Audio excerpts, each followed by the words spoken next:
আজকে ফিজিক্সের দ্বিতীয় ক্লাস। প্রথম ক্লাসে আমরা বলেছি এই ফিজিক্স কোন কোন পরীক্ষার জন্য গুরুত্বপূর্ণ। তো আজকে দ্বিতীয় পর্বে, প্রথম পর্বে তো দেখিয়েছো এই জিনিসগুলো করেছি, 7টি ফান্ডামেন্টাল ইউনিট ডিফাইন করা হয়েছে এসআই পদ্ধতিতে, এত অবধি করা রয়েছে।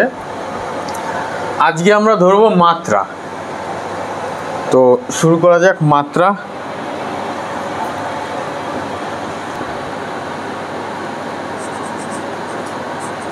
মাত্রা ইংলিশে আমরা বলে থাকি ডাইমেনশন।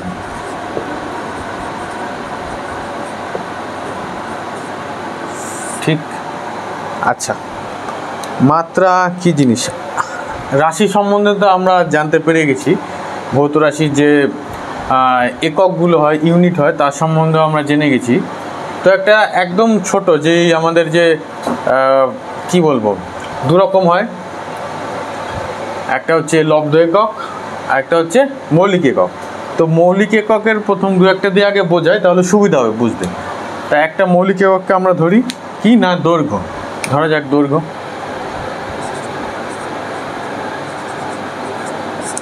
দৈর্ঘ্য, দৈর্ঘ্যের একক কি না, আমি মিটার ধরছি, এসআই পদ্ধতিতে মিটার, এম লিখলাম শর্টে, মিটার।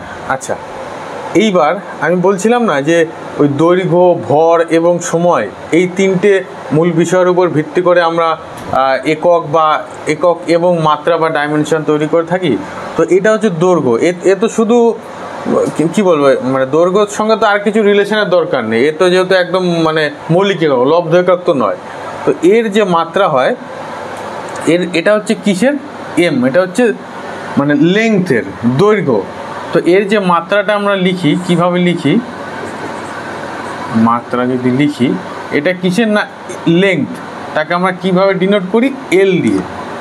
আর এই যে এর মাত্রাটা হবে, সেটাকে পুরো আমরা ডিনোট করি থার্ড ব্র্যাকেটের মধ্যে রাখি, এল, এইভাবে। তো দৈর্ঘ্যের একক হচ্ছে মিটার এবং মাত্রা হচ্ছে এল। এল মানে লেংথ, মানে দৈর্ঘ্য। নেক্সট তাহলে কি আসছে, ভর। ভরকে কি লিখি, কেজি লিখি আমি, এগুলো কিন্তু একক। আর এর মাত্রাটা কি হবে তাহলে, ভর কিসের, কি দিয়ে ডিনোট করে আমরা, এটা তো দৈর্ঘ্য এল হয়ে গেছে, ভর মানে মাস, মাস, তো আমরা এম দিয়ে ডিনোট করি, এম, এম, এরকম থার্ড ব্র্যাকেটে লিখি। ঠিক, এরপরে একটা কি বললাম, সময়, টাইম। একে কিসে করে আমরা, ওই সেকেন্ড, এর কোনো ঝামেলাই নেই, আছে এই মুহূর্তে আমরা বেসিক সেকেন্ড দিয়েই করে থাকি। এর মাত্রা কি করব, টাইম, টি, বড় হাতের টি, থার্ড ব্র্যাকেটের মধ্যে রেখে দেবো। ঠিক, আচ্ছা এবার যদি বলি মাত্রার একটা সংজ্ঞা, সংজ্ঞা তো আছে সব কিছুর অবশ্যই। তো সংজ্ঞাটা কি হতে পারে, বলা যেতে পারে, কি বলা যেতে পারে, কোনো ভৌত রাশি দৈর্ঘ্য, ভর, সময়, লেংথ, মাস, টাইম, এই তিনটের সঙ্গে যেভাবে সম্পর্কযুক্ত তাকে ওই ভৌত রাশির মাত্রা বলা হয়। এটা ওয়ান লাইনার ডেফিনেশন বলা যেতে পারে। করতে করতে এই তো বুঝেই গেলে, এরপরে আরও জিনিসগুলো যখন ডিরাইভড ইউনিট করাবো, মানে লব্ধ এককগুলো করাবো, তখন কিন্তু ভালোভাবে বুঝতে হবে।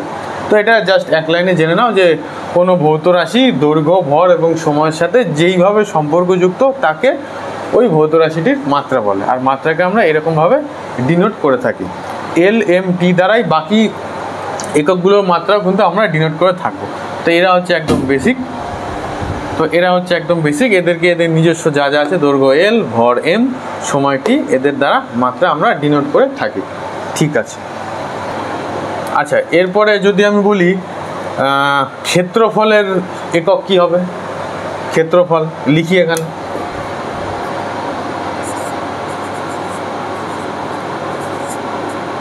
ক্ষেত্রফল। ক্ষেত্রফল কিসে আমরা বার করি, ক্ষেত্রফল মানে দৈর্ঘ্য গুণ প্রস্থ। ভালো কথা, দৈর্ঘ্যরও একক মিটারে, প্রস্থরও একক মিটারে। ঠিক, তাহলে কি আসছে, এর ইউনিটটা কি দাঁড়াবে ক্ষেত্রফলের, জানি অলরেডি সবাই, তাও আমি বলে দিচ্ছি, দৈর্ঘ্য গুণ প্রস্থ, মানে ওরও মিটার, প্রস্থরও আবার সেই মিটার। তাহলে এটা মিটার স্কোয়ার হয়ে যাচ্ছে না, একক কিন্তু ইউনিট বলিনি। ক্ষেত্রফলের একক এখানে মিটার ধরলাম, তাহলে এখানে ক্ষেত্রফল একক মিটার স্কোয়ার হবে, ঠিক। তাহলে এর মাত্রাটা কি হবে? এম স্কোয়ার মানে দুটো এম, মানে দুটো দৈর্ঘ্যের গুণফল, কিন্তু দুটো দৈর্ঘ্যের গুণফল। তাহলে এই ডাইমেনশনটা কী হবে, মাত্রাটা কী হবে? এখানেও দুটো এল এসে যাবে না, ঠিক কি না? তাহলে কী হবে? L⁻², মানে এল স্কোয়ার। আমরা আবার ওকে থার্ড ব্র্যাকেটের মধ্যে রেখে দিলাম, ঠিক। আচ্ছা, নেক্সট কী আসছে? নেক্সট আমরা ধরছি আয়তন।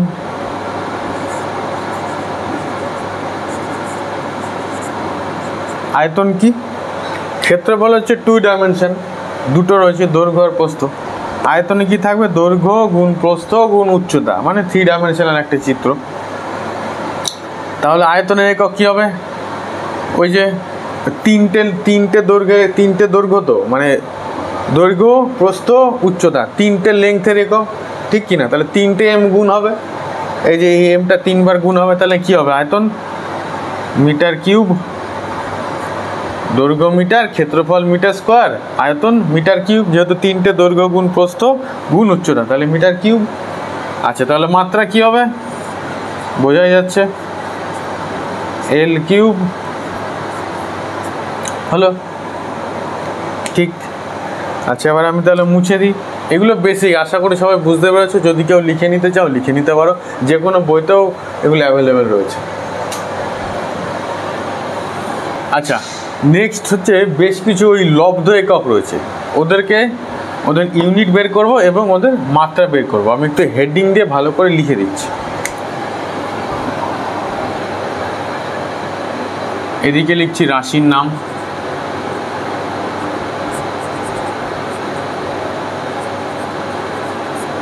নাম, মাঝখানে লিখছি একক, আর ডান দিকে ওদের মাত্রা।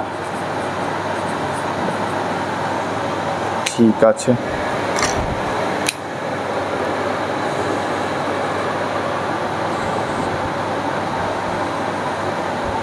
দেখা যাক। আচ্ছা, প্রথমে আমরা আসি ডেনসিটি, অর্থাৎ ঘনত্ব। লেখা যাক,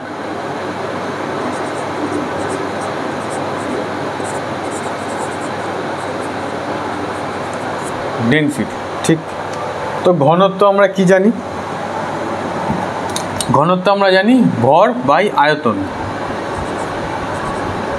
ভর বাই আয়তন, মানে কোনো একক আয়তনের মধ্যে কতটা ভর রয়েছে। একক মানে কোনো, কিভাবে বোঝাবো, ধরো একক ইউনিট আয়তন, মানে 1 ইউনিট আয়তনের মধ্যে কতটা ভর রয়েছে। তো যদি এটাকে বোঝাই ভর বাই আয়তন, মানে ধরো 1 লিটার একটা বালতি রয়েছে আমার কাছে, 1 লিটার আয়তনের, বালতিটার আয়তন হচ্ছে 1 লিটার। এখন ফাঁকা রয়েছে, এখন বালতিটার মধ্যে ধরো 1 লিটার কি বলবো বায়ু রয়েছে। তো 1 লিটার বালতির মধ্যে আমি পুরো জল ভরে দিলাম পুরো, তো সেই 1 লিটার জলটার ভর কত হবে সেইটাই হচ্ছে কিন্তু ওই জলটার ঘনত্ব। ওই 1 লিটার বালতির মধ্যে যদি আমি পুরোটা জল ভরে দিই, তো সেই জলটার যা ভর হবে সেইটাই হবে ওই জলটির ঘনত্ব, মানে 1 লিটার আয়তনের জলের যতটা ভর সেটা হচ্ছে ওই জলটার ঘনত্ব আমরা বলতে পারি। এবার জলের জায়গায় যদি বরফ থাকে তার ঘনত্ব আলাদা হবে, জলের জায়গায় যদি গ্যাস থাকে তার ঘনত্ব আলাদা হবে, রাশি অনুযায়ী ঘনত্ব চেঞ্জ হয়। আচ্ছা, আরও একটা ব্যাপার বলে রাখি যে জলের বিভিন্ন ডিগ্রি উষ্ণতার ক্ষেত্রেও কিন্তু ঘনত্ব আলাদা হয়ে থাকে, ঠিক। আচ্ছা, তাহলে এর এককটা কী হবে? আমি এই জায়গাটা একটু হয়তো ভুল লিখেছি, এটাকে বাঁদিকে লিখে দিই। এটাকে যদি আমি এখানে লিখি, ঘনত্ব মানে ভর বাই আয়তন, তাহলে একক কি হবে? ভরের একক কি? কেজি, কিলোগ্রাম, ঠিক।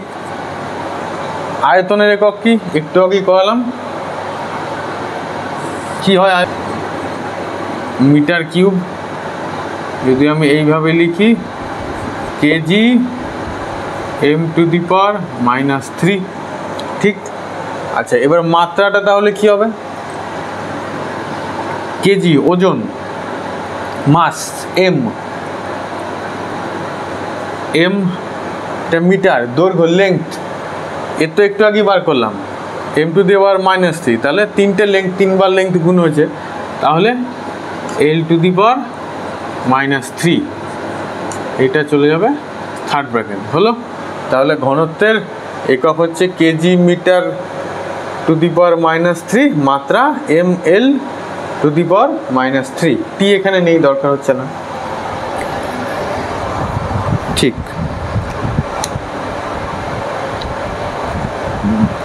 এরপরে আসি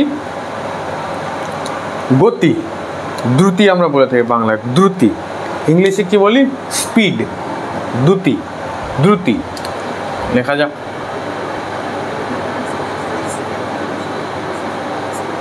দ্রুতি ইংলিশে স্পিড, ভালো কথা। দ্রুতি আমরা কিভাবে বের করে থাকি? দ্রুতি আমরা বের করে থাকি কতটা ডিস্টেন্স কভার হলো। ধরো এক ব্যক্তি এই এই এই এই বোর্ডের এই পয়েন্ট থেকে এই পয়েন্ট অবধি গেল, কি এই পয়েন্ট থেকে এই পয়েন্ট অবধি গেল, সে যেভাবেই যাক, এইভাবে যাক, সোজা যাক, সে কতটা দূরত্ব অতিক্রম করলো। তো কোনো বস্তুর বা কোনো ব্যক্তির অতিক্রান্ত দূরত্ব বাই সময়, মানে কতটা সময়ে সে ওই পথটি অতিক্রম করলো।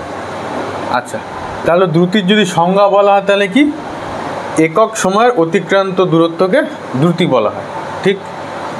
তাহলে একে আমরা কিভাবে ডিনোট করতে পারি? দূরত্ব বাই সময়, হলো। আচ্ছা, ভালো কথা। তাহলে দূরত্ব কিসে মাপবো আমরা? মিটারে মাপতে পারি, ফুটে মাপতে পারি, যাতে খুশি মাপতে পারি। তো এসআই ইউনিট অনুযায়ী আমরা মিটারই ধরি, দূরত্বকে আমরা এসআই ইউনিট অনুযায়ী মিটারে মাপি, ঠিক। তাহলে কি হবে? মিটার আর নিচে সময়, মিটার পার সেকেন্ড, একক কি হবে? মিটার, এইভাবে লিখে দিলাম একেবারে, মিটার পার সেকেন্ড, ঠিক। তাহলে মাত্রা কি দাঁড়াবে? মিটার দৈর্ঘ্য, এল লেংথ, এল বাই সময় টাইম, পার টি, নিচে টি হবে, আমি উপরে তুলে দিলাম টি টু দি পাওয়ার -1 লিখে দিচ্ছি, এল টি টু দি পাওয়ার -1, হলো। এটা হলো দ্রুতি বা স্পিডের একক এবং মাত্রা, ঠিক। আচ্ছা, নেক্সট কি আসবে? নেক্সট আসবে ভেলোসিটি, বা বাংলায় আমরা বলি বেগ, লিখি বেগ, ভেলোসিটি। আচ্ছা, দ্রুতি আর বেগের মধ্যে কিন্তু একটু পার্থক্য আছে, এইটা আমরা যখন স্থিতীয় গতি চ্যাপ্টারটি পড়বো তখন ডিটেলসে বুঝিয়ে বলে দেবো। এখন অল্প একটু বলে দিচ্ছি ব্যাপারটা কি। দ্রুতি হচ্ছে অতিক্রান্ত দূরত্ব পার ইউনিট সময়, মানে একক সময় কতটা দূরত্ব অতিক্রম করেছে, কিন্তু বেগ হবে একক সময়ে কতটা তার সরণ হয়েছে। এটা পরে ডিটেলসে বোঝানো হবে, এখন জাস্ট বুঝে নাও যে ধরো এই একটা পয়েন্ট, এই একটা পয়েন্ট, এখান থেকে তো এইভাবেও যাওয়া যায়, এইভাবেও যাওয়া যায়, যেভাবে খুশি, কিন্তু সরণ যখন আমরা বের করি, সরণ হবে এটার থেকে এই এ পয়েন্ট থেকে বি পয়েন্টের শর্টেস্ট, সবচেয়ে ক্ষুদ্রতম দূরত্ব যেভাবে যাওয়া যায়, অর্থাৎ এইটা হবে ওর সরণ। তো ভেলোসিটি হয় সরণ বাই সময়, আর দ্রুতি হয় অতিক্রান্ত দূরত্ব যেভাবেই যাক, সে সোজাও যেতে পারে, এঁকে বেঁকেও যেতে পারে, অতিক্রান্ত দূরত্ব বাই সময়, পরে ভালো করে আমরা বোঝাবো। তো এখন জেনে নাও, বেগ হয় সরণ বাই সময়।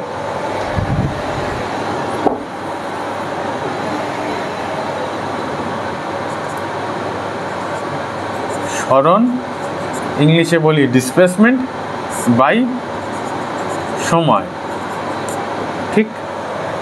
এবার সরণের একক কি? সেই মিটার, একই হবে, মিটার, সময় সেই সেকেন্ড, পার সেকেন্ড, এর মাত্রা কি হবে? একই হবে, এল টি টু দি পাওয়ার -1, হলো, ঠিক আছে। আচ্ছা, নেক্সট কি আসবে? ত্বরণ, অ্যাক্সিলারেশন। সেটা কি জিনিস? একক সময়ে বেগের পরিবর্তন। যখন আমরা স্থিতিগতি চ্যাপ্টারটি পড়বো তখন ত্বরণকে আরও ভেঙে বলে দেবো, এখন জাস্ট বলে দিচ্ছি, একটু বুঝে নাও।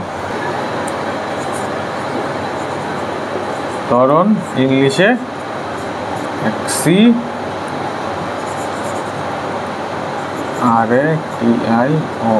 অ্যাক্সিলারেশন।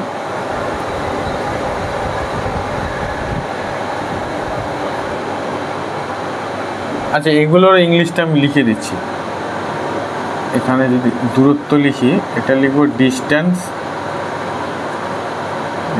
সিই, সময়ের টাইম আর লিখে দিচ্ছি। সরণ এখানে কি হবে? ডিসপ্লেসমেন্ট,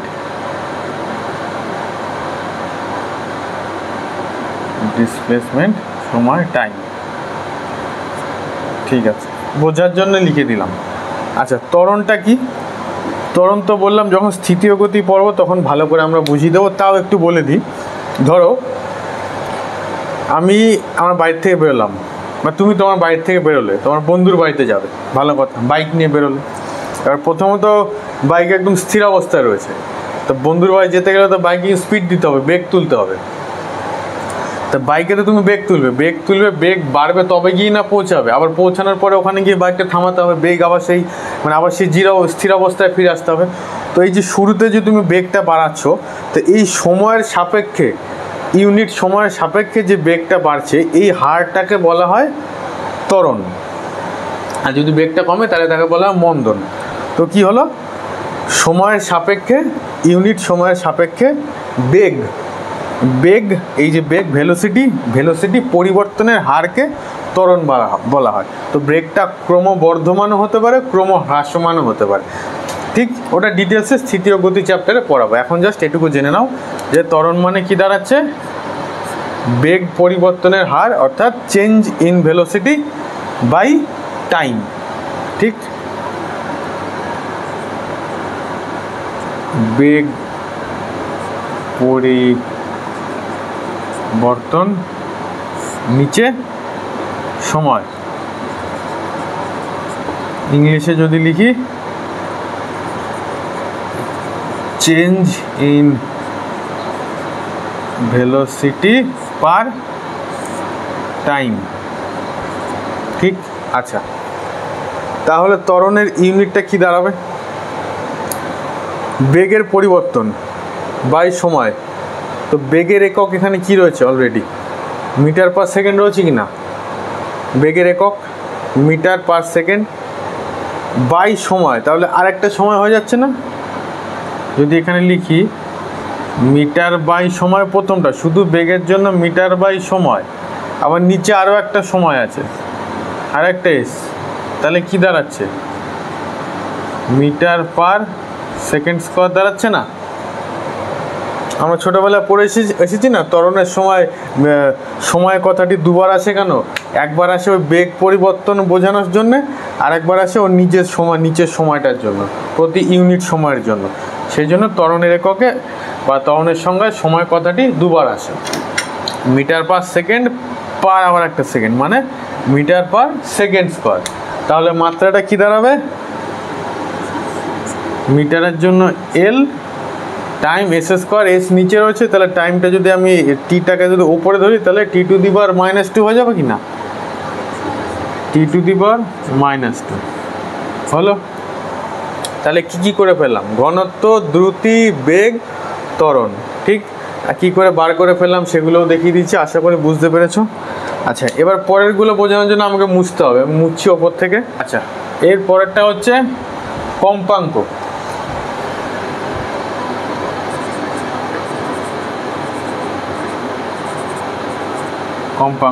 ইংলিশে কি বলি? ফ্রিকোয়েন্সি।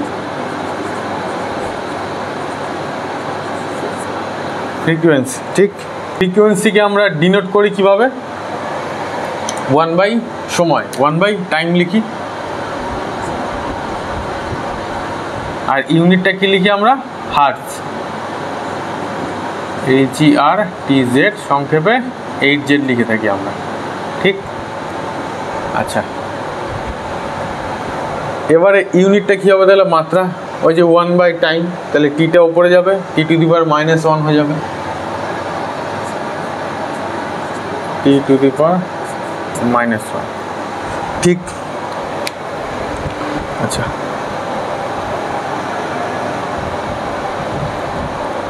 আচ্ছা, নেক্সট কি আসবে? নেক্সট আসবে হচ্ছে বল, অর্থাৎ ফোর্স।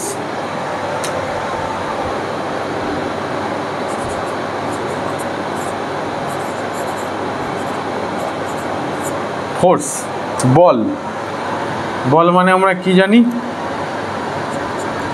মাস ইন্টু অ্যাক্সিলারেশন, মানে ভর গুণ ত্বরণ, মাস গুণ অ্যাক্সিলারেশন, এসিসি লিখলাম, এসিসিএন লিখলাম বোঝার জন্য, ঠিক। তাহলে এককটা কি হবে? ভরের একক কিলোগ্রাম কেজি, ত্বরণের একক গুণ ত্বরণের একক কি? Metre per second square. তাহলে কি দাঁড়াচ্ছে? এইভাবে যদি লিখি KG metre per second square, বা যদি h⁻² দিয়ে দেবো, মাত্রা কি দাঁড়াবে? কেজি, মাসের একক এম, এই এম হচ্ছে কিসের? লেংথ, দৈর্ঘ্য, তাহলে শুধু এল, এস নিচে আছে এস স্কোয়ার, মানে টি টু দি পাওয়ার, যদি ওপরে লিখি টি টু দি পাওয়ার -2, ঠিক, M L T to the পাওয়ার -2 হলো। আচ্ছা, এই ত্বরণ বা বলের সম্বন্ধে আমরা পরের চ্যাপ্টারে ডিটেলসে বোঝাবো, এখন জাস্ট এটুকু জেনে রাখো, ভর ইন্টু ত্বরণ, ঠিক। নেক্সট আসছে মোমেন্টাম, ভরবেগ।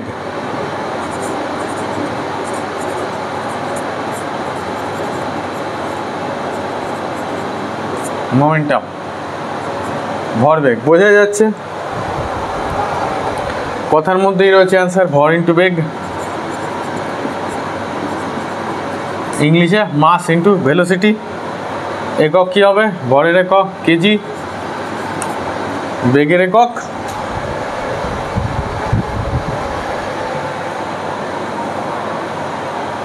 ত্বরণের একক কি? বেগের একক বাই সময়, আর বেগের একক ইন্টু মিটার পার সেকেন্ড হলো। তাহলে মাত্রা কি হবে? কেজি মানে এম, মিটার মানে এল, বাই এস, নিচে এস মানে টি, টাইম, যদি ওপরে তুলি টি টু দি পাওয়ার -1 হলো। নেক্সট আসছে ইম্পালস, মানে আবেগ যদি বলি বাংলায়।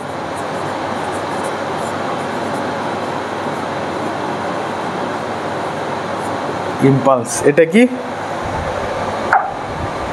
ফোর্স মানে বল, বল গুণ সময়, ঠিক। একক কি দাঁড়াবে? বলের একক কি? KG metre per second square. আচ্ছা, এটাকে কিন্তু আমরা নিউটনও বলতে পারি, হ্যাঁ, এটাকে কিন্তু আমরা নিউটন বলেও জানি, ঠিক। এন লিখলাম, বড় হাতের এন দিয়ে একে ডিনোট করা হয়, নিউটন। তাহলে বল ইন্টু সময় কি দাঁড়াচ্ছে? যদি আমি ওইভাবে লিখি KG metre per second square গুণ আবার সময় এস, তাহলে কি দাঁড়াবে? KG metre per second. অথবা যদি এইভাবে লেখো তাহলে নিউটন ইন্টু সময় এনএস, যদি এইভাবে লিখি। আর যদি এইভাবে আনি তাহলে কেজি মিটার পার সেকেন্ড, আর এইভাবে লিখলে নিউটন সেকেন্ড।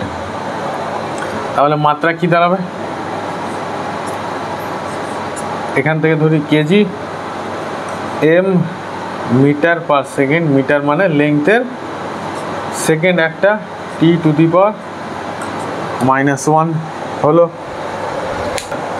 তো আজকে এই কটা রাশি থাক, এই কটা রাশির একক এবং মাত্রা করে দেখালাম, আর সামান্য কিছু বাকি আছে, নেক্সট ক্লাসে আমরা সেটা দেখিয়ে দেবো। আশা করি সবাই বুঝতে পেরেছে এবং ভালো লেগেছে। যদি কোনো প্রশ্ন থাকে অবশ্যই কমেন্ট করে জানাবে, আমরা উত্তর দেবো। ধন্যবাদ।